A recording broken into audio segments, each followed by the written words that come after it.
And we're back. Ugh. Oof.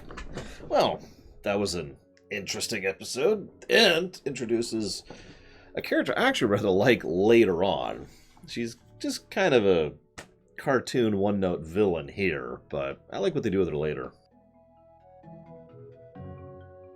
Alright, I said I was going to start doing this. So this is the episode that introduces Trixie, and has... I guess that's basically it. It's the episode that introduces Trixie. There's an Ursa Minor. They all think it's an Ursa Major. It's like Roar. And she vanquishes it, yes, with her unlimited power. Look, I'm sure Twilight Princess will be a perfectly acceptable ruler of Equestria once she gets there. I mean, she has to be better than Celestia, right? So... So, just before I hit go, I have to comment on this. Aethel said, no, Spike, you need an epic Viking beard to go with that mustache. The very first note in my notes is, Spike looks great with that mustache. I can't be the only one who thinks that. Right? I mean, other people agree? Maybe. No one. I mean, they could have just kept the mustache, you know, just have it right there. I'm like... It even complements him. You know, it's black on kind of purple, so it's a good color. You know, black on purple. You know, come on. In honor of Spike. It's the best mustache ever, and anyone who says otherwise is incredibly wrong. Or wait, sorry, I don't want that mustache. I don't want a mustache in general. I'm not a mustache kind of person. Beard, yeah, maybe. No mustache. I suppose that's true, Savicom. That would be a bit of a pain. Alright, fine. We'll have no mustache for Spike. And of course, the rarity crush rears its ugly head again. I've decided I kind of want to keep track of how many times this comes up before it goes away like forever. This is the second time so far. 2 instances of the rarity crush. We'll see where that goes going forward. In fact, actually, I need to make a note of that here, because I'll remember that here. Rarity crushes 2. Okay. So the episode begins, and it actually does some very important world building. And this is part of why I mentioned what I did last time. That Faust definitely had some kind of world building in mind when she was designing the initial stuff here. Because they actually do a little bit of a setting explanation. They talk about how unicorn magic works. And now, it's not a very well exposited scene, I'll go ahead and be blunt, because it's literally one person saying to the other person what they should both already know. So this is an example of, as you know.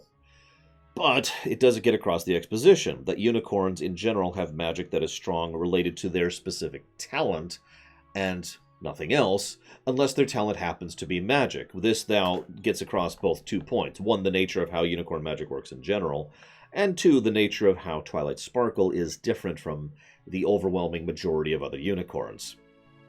In fact, I would say there's probably only 1 other unicorn who comes even close to the general magical aptitude of 2 other unicorns that come close to the aptitude of Sparkle herself. And we're not going to see them for years from now, so we'll get to that later. Hi, archaeologist. So,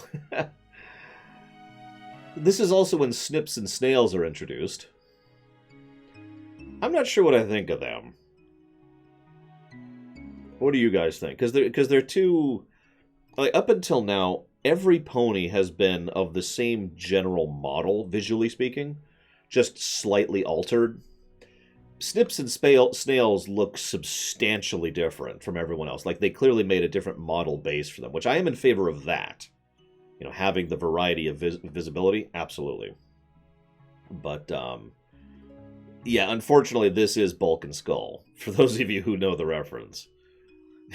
These two, I kind of like what they do with the tall one in a few future episodes, but they are pretty dumb. It's a bit of a shame, because, like I said, I appreciate the visual distinction effort, and I think they could have done more of that. But, you know, right now it's just like... Really?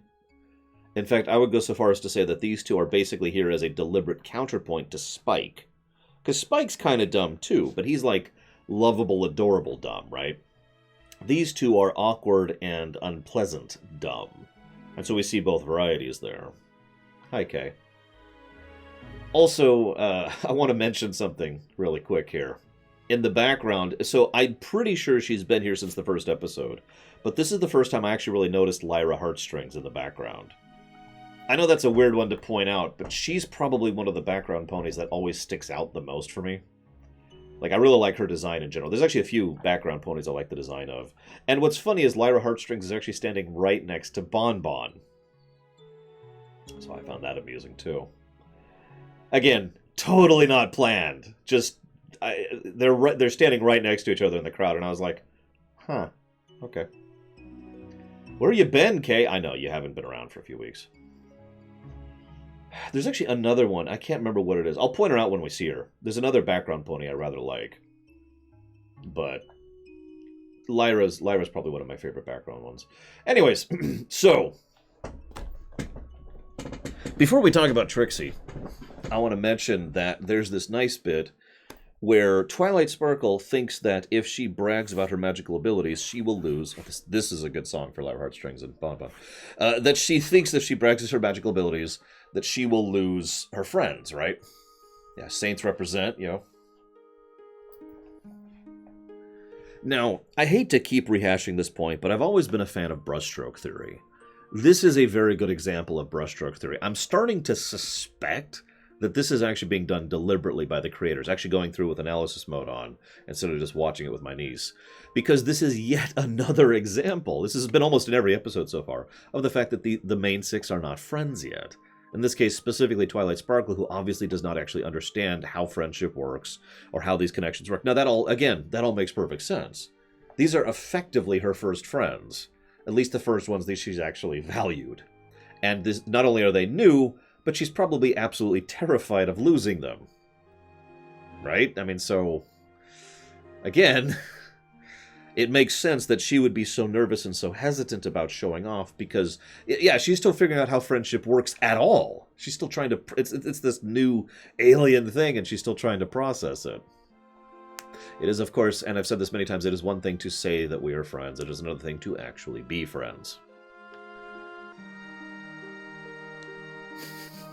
I could totally see you doing that, Savicom. Anyways, so then, I wanted to mention something else really quick here. When Trixie shows up, did anyone else hear Dot Matrix? No, not the Spaceballs one.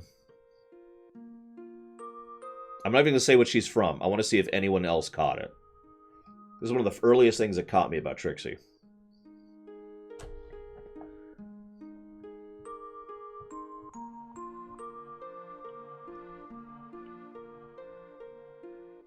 Okay, this is taking too long. People are running to Google. People are like, oh god, quick. Who the heck is Dot Matrix? There you go. I knew someone would get it. So Dot Matrix was a character all the way back in Reboot, which was an old, it's one of the earliest CGI shows we got, way back in the 90s. And a surprisingly good show, in a similar vein to the one we're talking about right now. You know, a show that was clearly ahead of its time in terms of construction, storytelling, etc. Dot Matrix is a character on Reboot, and the voice actress Kathleen Barr, who plays Trixie, also voiced Dot Matrix. And I was just like, huh? She's actually voiced an absolutely enormous amount of roles. If you've seen any television, like, for the last 20 years, 30 years, there's a pretty good chance you've seen Kathleen Barr in something. She does a good job with the role, too. But anyways, so Trixie! I've decided I don't want to talk about Trixie in full depth yet, because this is obviously an introduction thing. But I do have a couple questions about her, which we'll get to in a second. But first, you notice how all her tricks are, well, tricks. I mean, that makes sense, but my point is, well, the show will make this distinction better later. But there's a distinction between magic and magic. There's, and then there's, you know, oh my god, I chopped off my hand. You know, there's a difference between the two. So yeah, these are magic tricks. They're literally just magic tricks. And they're just showcasing exactly how they work. And it's not really all that full checker. Yeah, there's sorcery, and then there's magic, right? And I'm terrible at magic. That's why I was trying to do that. She's kind of terrible at it, too. But I point this out because all her stuff is big and flashy with explosions and fireworks, and it doesn't actually do anything. Like, it's pathetic. And this then leads to something that... This is probably the only part of the episode that doesn't really work for me personally. Let me move my notes over here so I can see them better. So they're like, okay, we're going to go ahead and deal with this. So Applejack goes up and does this really impressive rope trick, right? Like moving her tail around to the thing and grabs the apple and does this thing. And it's just like, wow, okay, that's actually impressive. And then Trixie does a really, really low basic prestidigitation spell to move a rope. And everyone's like, oh my gosh. And I remember thinking, that's not impressive. That's basic telekinesis. I'm pretty sure prestidigitation can, in fact, move a 10-foot length of rope. I'm not sure about that off the top of my head, but I'm pretty sure that that's a thing you can do. So a level 1 wizard could match her. Anyways, does Trixie have the magic like Rarity? Yes, but I'll get to that in just a second. So then, Rainbow does this really awesome flight trick where she goes and grabs some water, comes back through the thing, and fans it out with her her wings, so it makes a rainbow come over her. And it's also really impressive. It's, oh my god, that's so cool. Look at that. And then Trixie spins her around a bunch, and that's it. And everyone's like, ooh, this is not impressive. This, of course, then leads to Rarity. Now, Rarity's magic is actually pretty impressive, and it's actually magic for once. But, of course, as we've already established, and this goes to Ethel's question, a unicorn's magic has to do with how your special talent is. So Rarity has this special talent to do fashion. So, and I don't mean fashion just as in clothes, by the way. She has a good fashion sense in general, and also a good business sense, as we'll see later, but we're not there right now. Ahem. Anyways. So, yeah, she comes on and she's like, hey, and she literally pulls a curtain and makes a dress out of it while also giving herself a hairstyle, just like that. And I was just like, yeah, see, that's actually impressive. Then Trixie uses her own magic, which, again, her magic is centering around magic tricks, and she uses it to the hair. And green is the worst possible color of hair. And that one green-haired pony's like, hey. So, first and foremost, I do like this showcasing. As weird as this may sound, the world builder in me liked the general presentation of this scene. And I do agree with Dream Whisperer. Trixie was showing off by harming people. And again, we see kind of that's basically the main message here. With the overall episode. Only one big message this week, really. It's technically two, but one big one. And that big message is, if you're going to do something, why you do it and how you do it is what matters, not what you're doing exactly. Twilight keeps thinking, oh god, it's going to be magic. Rainbow Dash at the end of the episode flat out says, we don't care if it's magic, we care about her attitude. Right? So if you have a talent, there's nothing wrong with enjoying other people enjoying that talent, as long as you're not mean-spirited or cruel or bullying about it, right? If you happen to be good at making carrots, sure, just don't start stabbing people with them, right? I use these for a lot of analogies nowadays, don't I? Anywho, the bane of an artist. Now, this brings me to my first actual question for you guys. I haven't had a lot of questions for this run, but I've got two for this episode. Question one. Do you think the other towns Trixie has been to before now fell for her shtick? Because either way, that's actually fascinating to think about.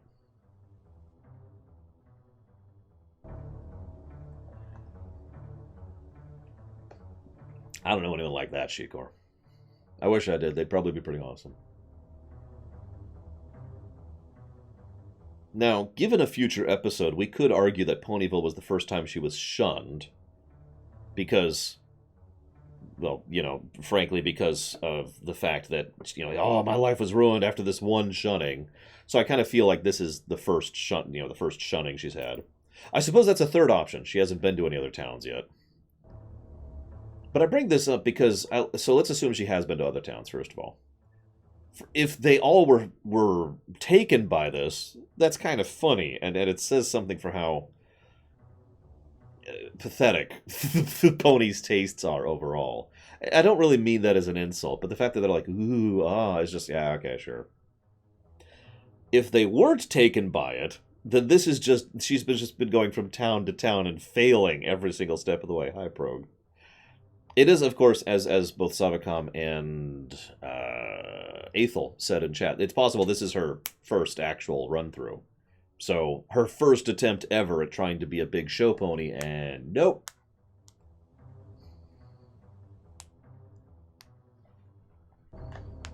Take your pick.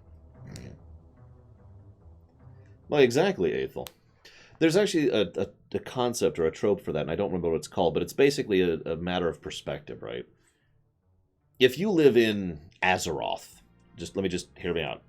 If you live in Azeroth, I want you to imagine for a moment that someone like Trixie comes along. No one's going to be taken by that in Azeroth, because they have to deal with wars and constant and extra-dimensional invaders and the darkness of undead and just other planets and just... It's so much crap, right? Everyone there is kind of used to that sort of thing. So they'd be like, nah. But if you haven't had to deal with anything in a really long time, well, relative scale becomes a thing. Like in Pokemon, to use another example. In Pokemon, if something relatively low scale happens, it's larger scale for Pokemon because it's Pokemon, because it's so low tier overall, in terms of how they approach things. It's just food for thought. Anyways, either way, so Trixie shows up. Here's my note about Twilight losing friends. You ever wonder about why there's so much dangerous stuff like right next to town? I mean, I know there's the Everfree Forest right there, but really? We find out later that there's also this Eel Gorge like right next door. Adjacent, Ponyville adjacent. I mean, there's a lot of dangerous crap. Why are they settling right? I mean, we know why they settle. We actually get the story in the future of why they settle here, but damn! What do you mean, Aethel? Yeah, D&D logic. Honestly, I think you're right. I think there is a little bit of D&D logic going on here. Alright, I want to go adventuring. Okay. You journey out of town for 2 hours. You're in hell. What? No, you're literally in hell. Okay, I'm exaggerating slightly, but you get the idea. We dare you to attack. Yeah. I suppose it's entirely possible that the setting is really just like that. I mean, after all, as this episode actually shows, the Ursa Minor and the Ursa Major, they aren't a threat. They could be, if provoked, but they're not a hostile force, right? There's no malice, there's no danger. You'd have to go and start poking the dragon for it to be a problem. We actually see this in the very next episode as well. There's a dragon that sets up shop here, and it's just hanging out too, right? So you could argue that these aren't really threats in the traditional sense. It's more like just things that can be threatening. I don't know, just food for thought.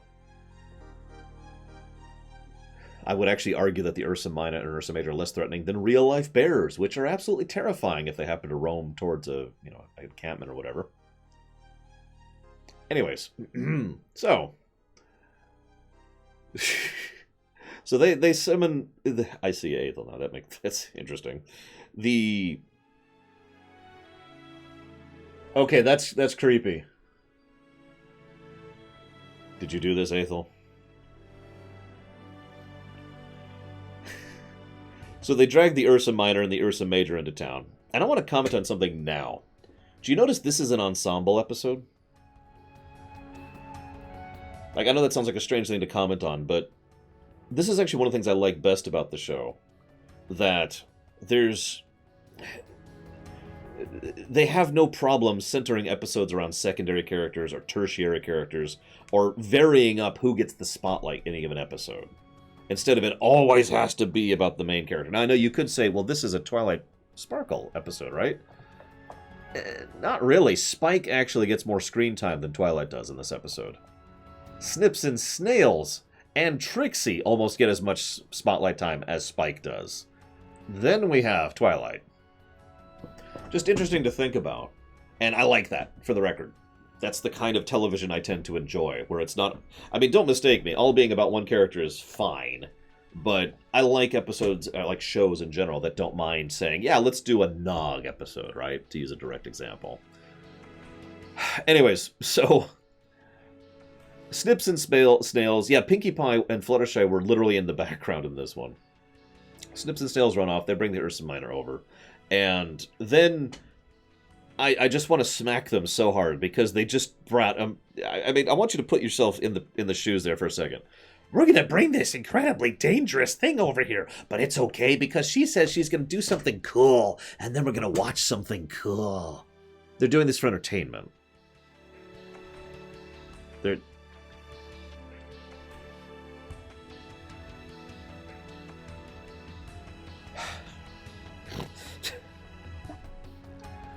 Yeah, they're kids.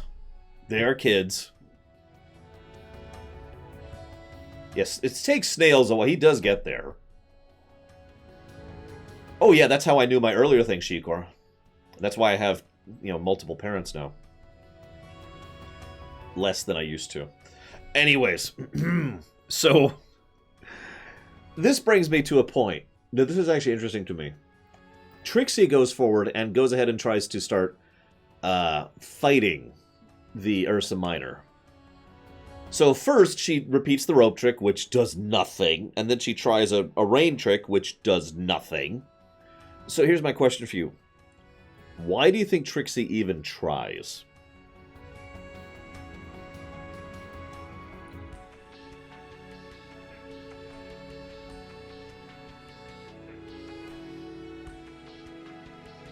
Keep in mind, yeah, Trixie is pathetic. It's kind of her shtick, is that she's pathetic.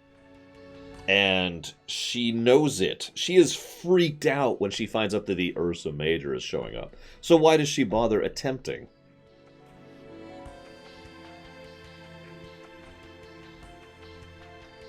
What's interesting here is I could hear a lot of... I'm actually seeing several answers in chat, which is fascinating.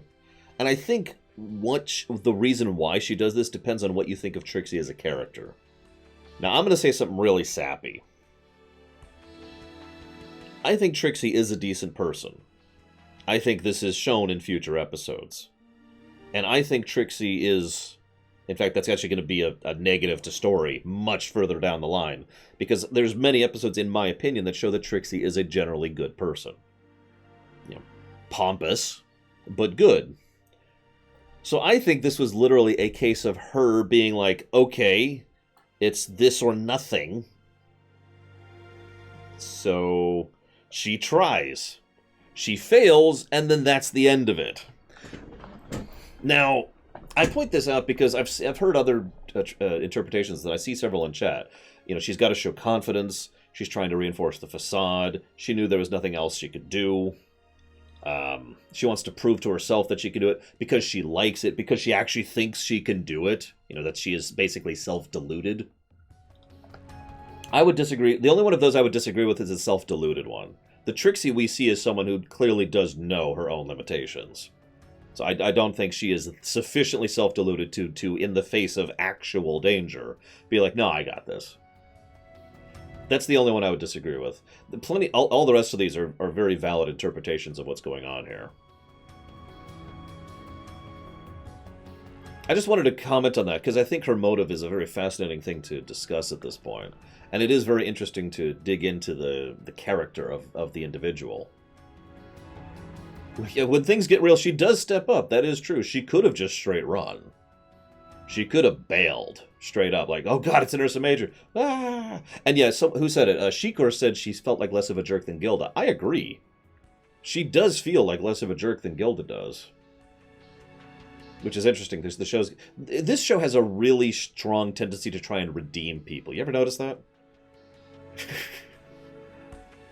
Like, it's a commonality. We've already seen it a few times. Anyways, I'm getting off topic. So, This then leads to Twilight pulling something kind of insane. I actually mentioned back in episode 4, Applebluck season, that the lifting all the apples and putting them to thing was pretty high level magic, relatively speaking. What she does here is, whew. So let's just run through this. So first she makes the wind go through the reeds in a very specific pattern to make music. Then she goes ahead and lifts up the water tower, takes off the lid, runs the water tower through the barn, milks the cows on the fly somehow. Thank you for not showing that show. Closes it back up, opens the point, lifts up the Ursa Minor, which I remind you is larger than a building, while she is lifting up the water tower, and then carries the Ursa Minor all the way to the cave, which is way over there, right? That's crazy what she accomplishes in this episode. Now, in deference to the episode, it does show how much of a strain this is to her. You'll notice that there's a lot of little details. There's this little bit where the ground is literally starting to till up over her hooves because she's literally being forced into the ground by the effort that she's exerting here. And of course, there's she's and then all the sparks coming off in her horn and everything. And of course, as Baron points out, this is a matter of skill, not just raw power. Although, if you're thinking about it, this is all actually a form of telekinesis. I'm with it. It's just, this is actually insane what she pulls off here. It really is. This is like, whoa. And she clearly did have a plan in mind, and that does play to Twilight's strength, having a plan and acting on it. So I'm kind of with that. I just wanted to comment on how insane it was that she pulls out. But yeah, Starlight is, once we encounter Starlight, and I'll comment on this when we get there, I've always felt that Starlight Glimmer. I've always felt that Starlight Glimmer is much more powerful raw than Twilight Sparkle, like by a substantial amount, actually.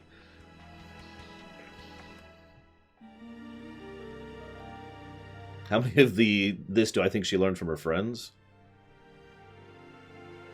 That's an interesting point. It's entirely feasible that she did learn the music from Fluttershy, that she learned the milking from Applejack.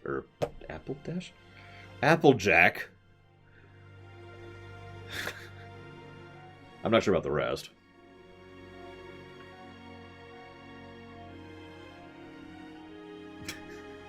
It's the same actress. What do you want from me? Applejack. Oh, God. They turn into one chimeric thing. I can never say Applejack's name right. I've been screwing that up this whole series. Anyways. Oh, God, does Ember make the same? Oh, my gosh. I know Ember screws up Starlight and Twilight. Oh, my God. Now I'm trying not to stumble over it, because it's Starlight Glimmer and Twilight Sparkle. They don't even look the same. Anyways.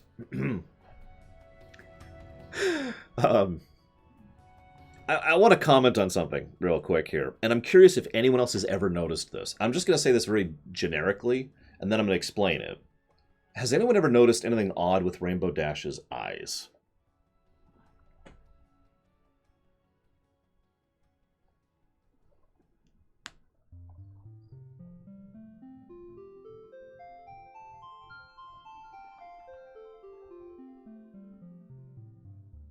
If you don't know, then the answer is no.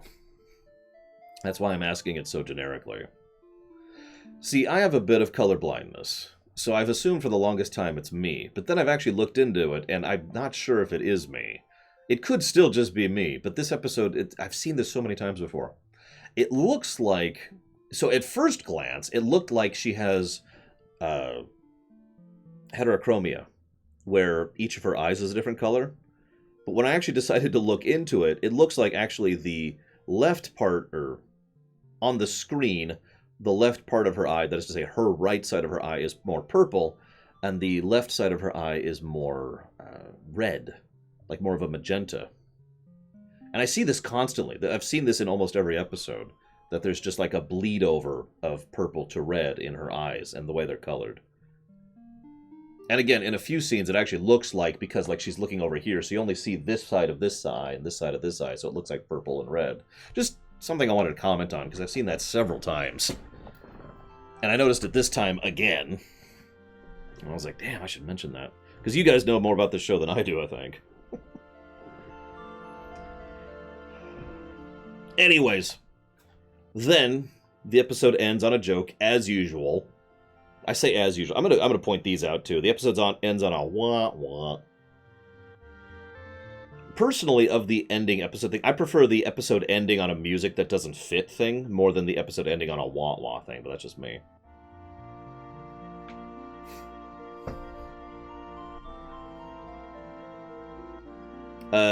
Probably Aspros. Like, I didn't care, and then a bunch of stuff happened, so now I have to cover it. Yeah, freeze frame over and laughed heartily. Yeah, pretty much, exactly. Here's an interesting question for you guys. What's the message of this episode? Because as I said, pretty much all of Season 1 has at least one message in it, because it's a message show early on. So what do you think the message of this one is?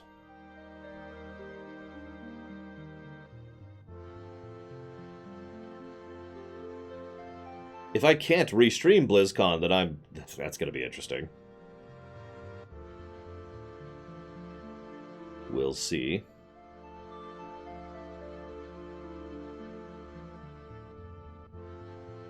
See, I'm seeing some multiple answers here. Don't brag about stuff you can't actually do. You know. So, don't be a liar. Don't attach an individual with characteristic of an individual. Don't be afraid to show your true self. Don't bite off more than you can chew. That's a good one. Don't be ashamed of your talents, but show your limitations and don't overcompensate. Having talent is not per se a good or bad thing, just how you present it. It's okay to show off your talents as long as you're not an unpleasant person about it. Never bring a bear into town. Yes, that's the message of the episode. Freeze frame! No.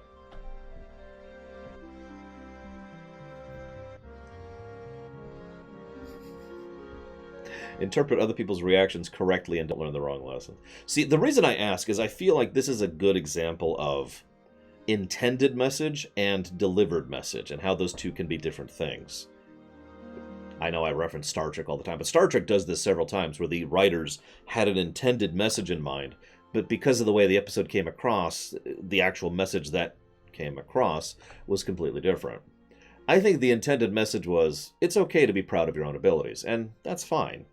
You'll notice that Twilight is sheepishly proud of how skilled she is. When Spike praises her right at the very beginning of the episode, she's like, aw, like she's happy about that, right? But I think the actual message is, well, like Savikam says, you need to be more observant and not learn the wrong lessons. And actually, pay frickin' attention to it, right? And of course, there are several other valid interpretations of the message as well, which several people in chat have said. I do personally like the it's okay to show off as long as you're fine with it thing. Because, and I want to talk about this really quickly here, that is a complex message. A simple message is carrots are bad. Right? That's simple. It's one-dimensional. It's one note. It is a point A to point B kind of a message. A more complex message is carrots can be good under the right circumstances depending on how you apply them. In other words, the actual message there is look to how to apply and then apply appropriately. That's a complex message. You get my point? And that's one of the reasons I do like this show. I hate to keep giving reasons why I like this show, but I'm mentioning it because this is one of the things that caught my attention early on, is a lot of the early message shows have complex messages rather than simplistic messages, and I prefer that. Like, seeing a show that says killing is bad, it's like, okay, and that's not even technically correct. Seeing a show that says, there's... I'm not going to give an example, because I actually have an example in mind, and we'll get to it later this season, but I'm with that.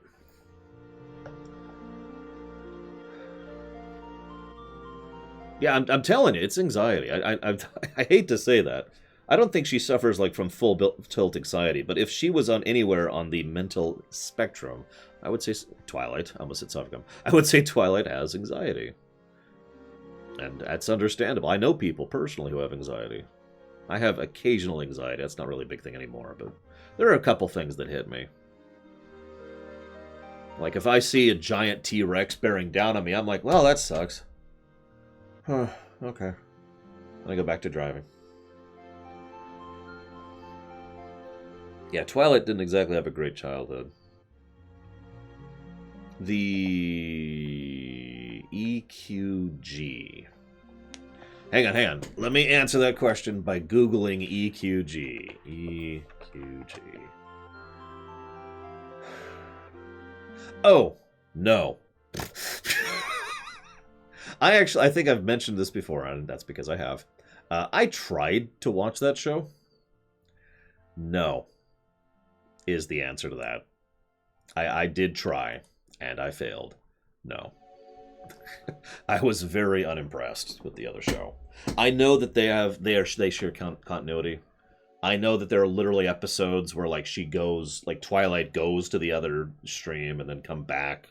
But yeah, this is a super coffee situation for me. I'm not into it. No, thank you. I'm so sorry, Safako. Yeah. Oh, the Epic Game Store. No. I'm sure, Act. I have no doubt that there are some that are actually good. That's usually how that works, right? But not my thing. Besides, where would you rather live? In the Equestria Girls High School or in Equestria?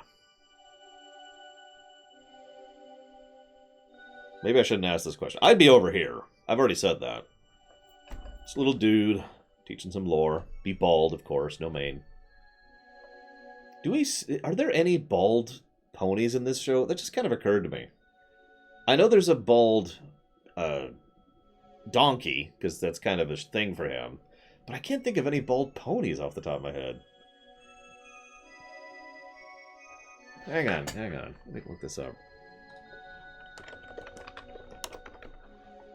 Why would you want to live in a high school? Good question. Okay, I see some templates for bald ponies, so you can put whatever mane you want on them. I see a picture of that poor donkey, but I am not seeing any actual bald ponies. I'm going to have to keep an eye out now. I'm kind of curious.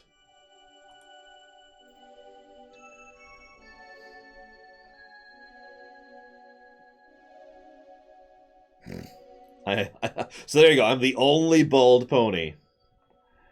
And I explain lore. There you go.